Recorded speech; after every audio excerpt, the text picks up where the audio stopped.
ఈరోజు నేను స్ట్రిక్చర్ యూరెత్రా గురించి మాట్లాడుతున్నాను. స్ట్రిక్చర్ యూరెత్రా అంటే యూరినరీ ప్యాసేజ్, మనం యూరిన్ పోసే దారిలో ఎక్కడైనా ఒక పార్ట్ నారో అయిపోవడం, దీన్ని స్ట్రిక్చర్ అని అంటారు.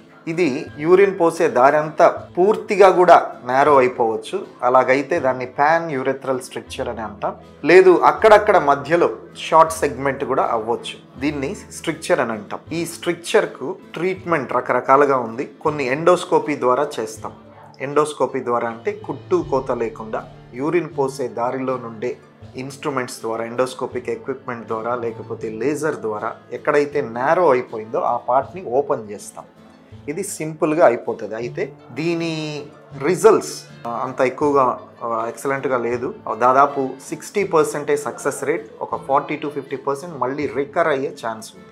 అలా కాకుండా షార్ట్ సెగ్మెంట్ స్ట్రిక్చర్ ఉంటే ఎండ్ టు ఎండ్ అనాస్టమోసిస్ అంటే ఎక్కడ పార్ట్ నారో అయిపోయిందో దాన్ని తీసివేసి బాగున్నది జోడించి ఆపరేషన్ చేస్తాం. దీని రిజల్ట్స్ ఎక్సలెంట్గా ఉంటాయి. ఇంకొన్నిసార్లు లాంగ్ సెగ్మెంట్ అంటే చాలా ఎక్కువగా ఇలా స్ట్రక్చరస్గా ఉన్నప్పుడు నోట్ లోపల నుండి చర్మం తీసి ట్యూబ్ని ఆర్టిఫిషియల్గా క్రియేట్ చేసి ఆపరేషన్ చేస్తాం. దీన్ని బక్కల్ మ్యూకోజల్ గ్రాఫ్ట్ యూరెథ్రోప్లాస్టీ అని అంటాం. దీని రిజల్ట్స్ కూడా బాగుంటాయి. దాదాపు 70 to 80% long term success rate మనం చూస్తున్నాం. లేటెస్ట్గా అయితే బోవైన్ గ్రాఫ్ అంటే కౌలో నుండి ఆర్టిఫిషియల్గా మనకి గ్రాఫ్ట్ తయారు చేసి అది అవైలబుల్గా ఉంటుంది.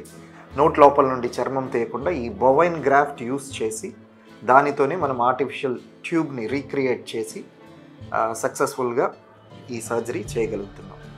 ఈ స్ట్రిక్చర్ యూరెథ్రా ఉన్న వారికి వచ్చే లక్షణాలు యూరిన్ పోయడానికి డిఫికల్టీ, ముక్కి పోవడం, ఎక్కువసార్లు పోవడం, యూరిన్ బొట్లు రావడం, కొన్నిసార్లు చీము రావడం, బ్లడ్ రావడం, దీనివల్ల ఇన్ఫెక్ట్ అయ్యి జ్వరం రావడం, ఇలాంటి లక్షణాలు ఈ స్ట్రిక్చర్ యొక్క లక్షణాలు. వీటికి తగిన చికిత్స యూరాలజిస్ట్ని కన్సల్ట్ అయ్యి మనం తీసుకోవచ్చు.